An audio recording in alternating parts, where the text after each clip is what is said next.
Hello fellow old schoolers. We are off to the third match where we are following Composition A in its travels throughout the Long Island Cup 3.0, the tournament in the center of Jutland, one of the largest ones in the country. So yeah, I think later on pretty soon I'm going to switch over to some other matchups just to mix it up a bit. I don't want anyone to get bored looking at Composition A, but as I said, we have 3 cameras, so there's plenty to take from. This is just the camera I have at hand at the moment. But this is another game with Composition A, as said. And this third match, I was coming up against Deadguy Ale one more time. And as said in the first match of this tournament, this is not what I've built my sideboard for. I was anticipating a lot more of the classical tournament decks that has featured a lot this year, which are usually the deck and robots and variants of those archetypes, and burn decks like Fantasy Zoo, UR Counterburn, and various forms of Attack brews. So far, the decks has been nothing like that, the decks I've met. But yeah, I do like Deadguy Ale. It is a blast from the past. Good thing to see them back in the tournament scene again here. It is going to be a brutal matchup usually, and we'll likely pressure each other's mana like there's no tomorrow. So let's brace for impact and go straight into round number 1. And Deadguy Ale is on the left here. He's mulliganing in this first round. And it is a best of 3, as per usual with these kinds of tournaments. Cut a bit forward here while he shuffles through it.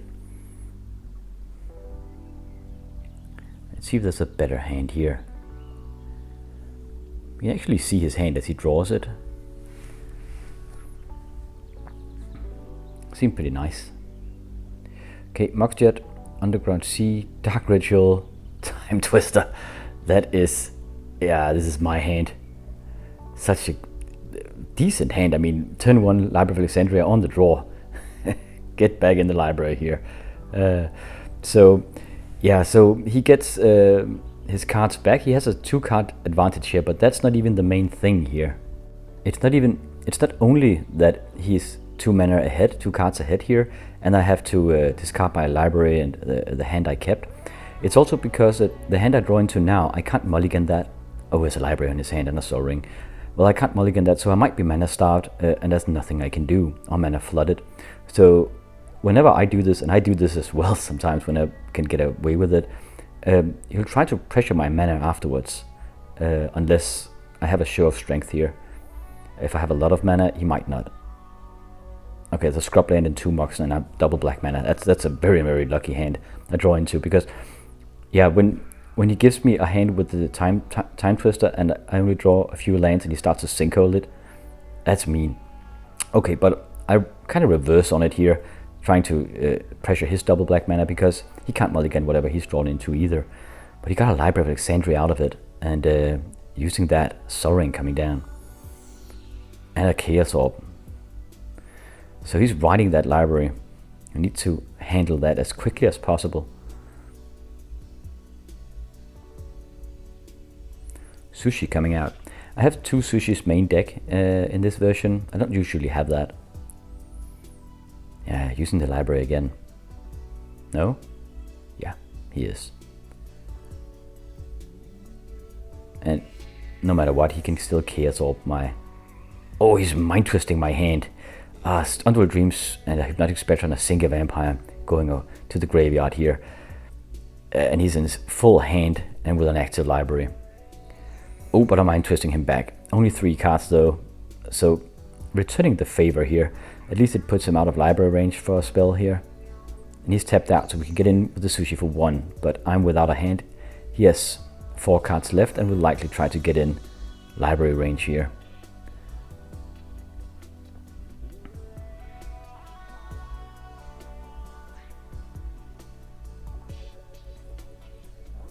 He's probably considering whether he should commit or try to get in within library. Oh, he's taking my... Okay, he's taking my factory here. Let's go slow motion. It would have... I think it would have missed, but it hits the library and then bounces back.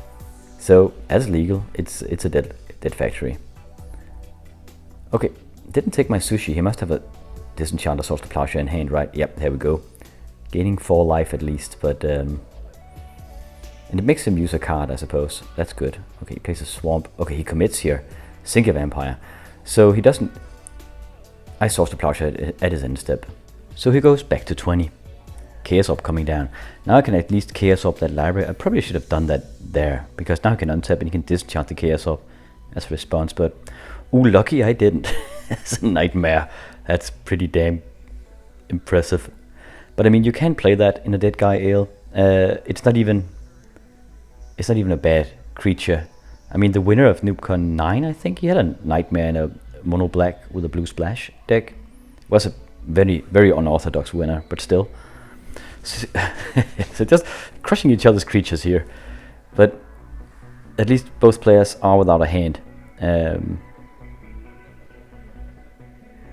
have mostly Moxen. At least I have double black mana. Oh, it doesn't change to blue Mox, so I don't have blue mana now. Oh, City of Brass, I do. I have blue mana again. And now I don't. Sinkholing it. And now I do. Underground Sea. Okay, Spectre coming out. Library. Spectre getting in. No cards to pick. And then a Juzam Djinn. Oh, man. And another Juzam Djinn. Really just... it's coming... Juzam Djinns just come rushing into each other. Colliding. Okay, now Sinkholing the Underground Sea. No blue mana left. A Spectre back. And the Juzam Djinns has just crashed into each other, knocking each other out. So it attacks me with a Spectre. I disenchant his Sol Ring as a fast effect instead of discarding my disenchant. Factory coming down. He has a factory as well. At least I can block it. But I can't tap myself for +1/+1 here, as I have Summoning Sickness with that factory. So I'll actually have to trade factory for factory. I don't think I will. I want 5 mana. Okay, there's a Black Lotus though. Drew into that. Because I want to be able to play the Sink of Vampires from my hand if I draw them. So I sacrificed the 4 points of life here. Spectre coming down. So a complete mirror here. 1 Spectre, 1 factory on each side. At least I can block his factory now, and he won't be able to get in. He has a card in hand, so I'm trying to nick it. He lets it in. That's his Dark Ritual. I have a card in hand as well, so he thought that he could counterattack. But I just play it now. Sink a Vampire coming out. That's good. And just going all in here. The 2 Spectres killing each other outright, knocking each other out. Underworld Dreams on me. But I have a Vampire, and that's way more punchy than Underworld Dreams. But if he gets a draw 7, no, he has used his draw 7. 2 Underworld Dreams here. Yeah, at least his Time Twister is in the graveyard, and he doesn't play with Wheel of Fortune like I do. So I'm feeling rather safe here, that he can't suddenly do a burst of 14 points of damage. Attacking with everything, pump one of my factories, and the Sink of Vampire gets in. Trading with his factory. That's game. Just really a comeback here. Oh, and I had a Time Twister in hand actually. Didn't want to play that, that's for sure. 2 Underworld Dreams against me. So what a match. I mean, really just knocking each other out. With the Juzam Djinns wrestling with each other. Like that. Oh, I have to mulligan here. This is round number 2 after sideboard. I have likely sideboarded those Spiritlings in against his Juzam Djinns. Probably a Lightning Bolt as well against his Spectre. I feel like that's a crucial answer. Usually I have a lot of Lightning Bolts, and that makes this matchup better for me. But in this version I don't have any before sideboard. He's starting off with a Demonic Tutor here. Round number 2. Composition A being up 1-0. Finds his card here. My turn. City of Brass. Not much. And there it goes. Oh, I use Ancestral Recall as a fast effect. Likely tutored for that as well, right? Oh, he could have tutored for a Mind Twist. Mox Emerald, Scrubland coming down. Getting that from the Ancestral Recall. Juzam Djinn hitting the table here. Now, hopefully we have a Swords, it'll go fast. Oh, at his end step I source to plowshare it. I don't even want to wait. I want to be able to play something now.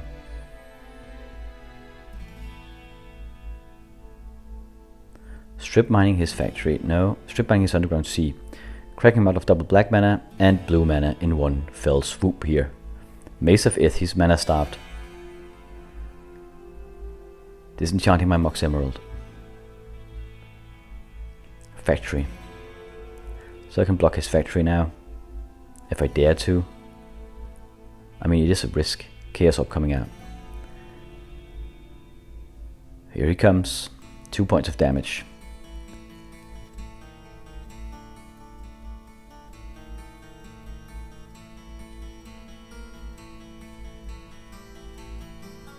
I'm mana starved as well, only a single black mana. And there's his double black thingy, so he gets a Hypnotic Spectre. This is horrible if I can't get rid of it.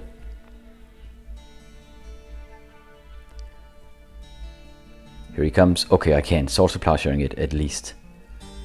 So he's well ahead in life, but it doesn't really matter. Sinkia Vampire, though. I need to get some lands online here.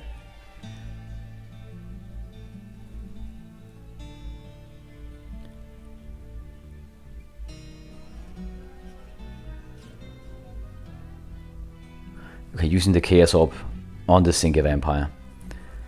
No lands, it seems. I really need to hit here. Let's see if it goes or not. It's a perfect hit. Good thing too. But we need some freaking mana here. He's attacking and pumping it as a Black Knight. 2/2 first strike protection from white. It's a decent creature. I mean, it can block factories and survive, and it's immune to Swords to Plowshares. You would rarely Swords to Plowshare it though in this matchup, because there are better targets. So he Time Twisters here. Yeah, we debated it a bit. He did this because he'll get ahead in cards, because he had cards in hand and I didn't. No, I had a full hand, I mean, and he didn't have cards in hand, yeah, obviously. So he get a lot of card advantage here, but he provides me outs. So it is a bit of a risk, but he deems that he's so far ahead now, so why not? He'll get a full hand, I'll have to discard my hand. So he has like a 5 card advantage here. Attacking here, I'm blocking the Black Knight. He uses the mace to pull it back, and that's why I blocked the Black Knight, because otherwise he would, if I blocked the factory, he would pull the factory back and use it to pump the other factory. Ooh, look at this play. Getting a Hypnotic Spectre out, then Time Walking for another go here. This might be game breaking. I can't do anything, I'm tapped out. Look at this. Oh my god. 2 for 8 points of damage and nicking a card from my hand. Take your pick, buddy. That's a strip mine, that's bad. And then putting down a Sinkia Vampire. Crushing me here. We need a balance, that's my only out. Finally we get a turn after that Time Twister. It's taken forever. Because he had so many things to play. Time Walking here. Trying to dig for a balance, I suppose. Next turn, it'll be 12 points of damage. At least. No, 14. 14 points of damage. Maybe 13 if I block one. Chaos Orb. Chaos Orbing. Yeah, I need to Chaos Orb the Vampire, even though the Spectre will hurt my hand. I need to hit again. Barely makes it this time. Nicking the bottom of it, but gets rid of the Vampire. We have a white mana up and a factory. So here he comes. Everything just swarming in here. Blocking a Black Knight again. He pulls it back with his Mace of Ith. Then it takes 6 points of damage and he plays an Unreal Dreams. 2, 4, 5, no, 8 points of damage. I'm dead. Never mind. So what a crushing defeat here. Deadguy Ale just overruns me. It was that Time Twister play with. He was so far ahead before that Time Twister, and then afterwards he got so many cards in his hand, and I was mana starved for much too long here. So another round of sideboarding here before we go into the final and deciding match of this showdown here. Let's cut a bit forward while we shuffle and sideboard. I wonder if we tweaked it further. Oh, he has a Nightmare in his starting hand here. Seems mana fixed as well. I am mulliganing again. So this time down to 6 cards, I believe.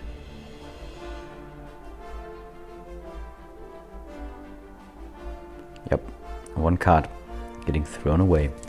I'm on the play. So keeping this hand, I want enough mana this time. Black Lotus, Hypnotic Spectre, YOLO, pulling it in there. If he doesn't have an answer immediately, it's really bad news. I want to hit his mana. Yeah, thank you. White mana source, very lucky. Soaring coming out of Composition A here. So nicking his white mana was crucial. He attacks with the factory, I disenchant it. So that lets me poke in again, and actually allows me to counterattack as well. 4 points of damage. Want another mana source if possible.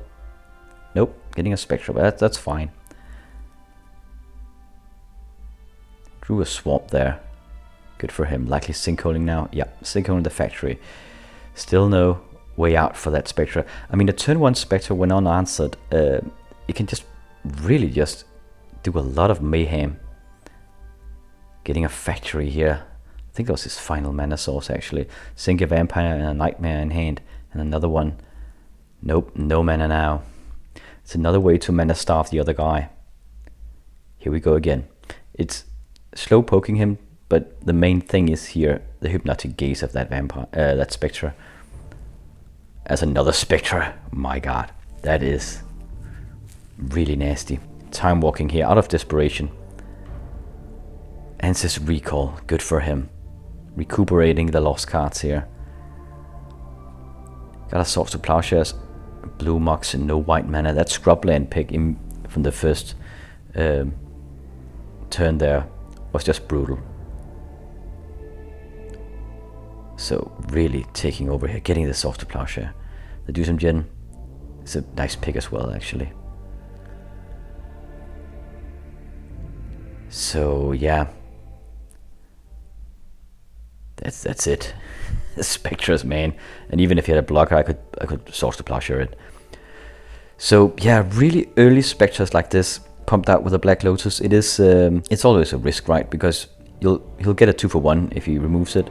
But when it hits, and if left unanswered, even for just a single turn or two, it's so nasty. So that carried me home here. Composition A takes this one 2-1.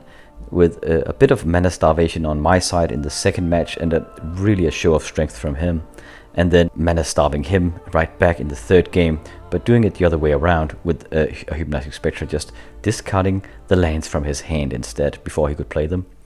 So yeah, let's go over the Deadguy Ale I was facing here. It's very lean and focused here, and very beautiful as well. What we see is a primarily black deck with splashes of blue for the blue power, and then we have white for the white removal. And there's a bunch of 3-offs here. So 3 Swords to Plowshares and 3 Disenchants, 3 Dark Rituals, and 3 Underworld Dreams. The creature package is 3 Juzam Djinns and a Nightmare. Pretty damn awesome. A couple of Black Knights and 4 Hypnotic Specters. And 2 Singular Vampires. Only the on-color Moxen, as is usual for the Deadguy Ale archetype. So while he was lighter on the removal than I am, because I have 4 Swords to Plowshares and 4 Disenchants, he does pack a full playset of sinkholes, and yeah, I do believe his creature package is, well, slightly more overwhelming, because he can remove my sushis with his Disenchants, and I can only remove his creatures with Swords to Plowshares. At least pre-sideboard, because I haven't taken in, or I haven't any Lightning Bolt's main deck in this particular version of Composition A. I usually run with 2 and sometimes 3. However, I felt like the Spirit Links would kind of make up for that, because I have so many in my sideboard now. And they are great against his Juzam Djinns, and not so great against Hypnotic Specters though, because they'll still steal cards, even when Spirit Linked. We have the Mazes of Ith in sideboard, and the extra Disenchant and Swords to Plowshare as well. 3 Divine Offerings, and yeah, then we have a couple of Black Wises and a greed, I imagine that's against the deck and other control archetypes. They won't try to pressure you immediately with burn, and that will try to accumulate card advantage, and the greed can counteract that a bit. And you also have the black wises against him. Though I do feel that the greed works best when you have spirit links and drain lives as well in the deck. But he does have those divine offerings, so I suppose that'll net him some life he can use for the greed. And we've got the terrors for additional backup against other mid-range decks that aren't robots, like Geddon or Sunday Frites and stuff like that. I imagine those Maces of Ith can be used against other creature decks as well, obviously, because the Juzam, though it packs a lot of offensive power, it is actually rather vulnerable for counterattacks because the Juzam does damage to you. So sometimes they can just chump block the Juzam and then counterattack and slowly grind you down. So the Maces of Ith are, I think, an extra fail-safe against other creature-based decks here. So this deck did very well in the tournament overall, pretty damn strong. That was the matchup here. A very tight game, 2-1 for Composition A, who just had a bit more luck on its side in this particular bout, especially nicking that scrubland in the final game. Pretty damn lucky. Thank you for watching, and I will catch you in the next battle.